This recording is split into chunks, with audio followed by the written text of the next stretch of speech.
आपण बघत आहात AKP न्यूज मराठी. आपला आवाज आपली ताकद. सबस्क्राइब करा, शेअर करा, लाईक करा.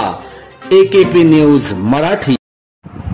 नाशिकच्या त्र्यंबक रोडवरील महिरावणी येथे कंटेनरला भीषण आग, वाहतूक कोंडी, कंटेनरचे मोठे नुकसान.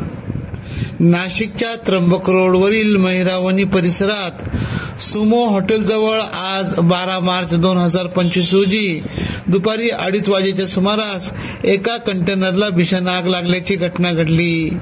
हा कंटेनर महिंद्रा कंपनीच्या गोडाऊनमध्ये माल पोहोचवण्यासाठी जात असावा, मात्र अचानक आग लागल्याने कंटेनरचे मोठे नुकसान झाले आहे.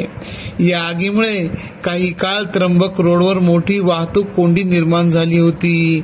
आगीची माहिती मिळताच शर्थीचे प्रयत्न करून आग आटोक्यात आणली, मात्र कंटेनरचे मोठ्या प्रमाणात नुकसान झाल्याचे दिसून येत आहे.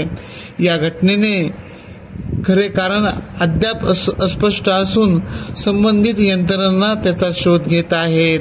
आगीमुळे वाहन चालक आणि स्थानिक नागरिकांमध्ये काही काळ भीतीचे वातावरण निर्माण झाले होते. सुदैवाने या घटनेत कोणतीही जीवितहानी झाल्याची माहिती नाही. पोलीस आणि अग्निशामक विभाग पुढील तपास करीत आहेत. AKP न्यूज साठी ब्युरो चीफ अनवर खान पठाण, नाशिक.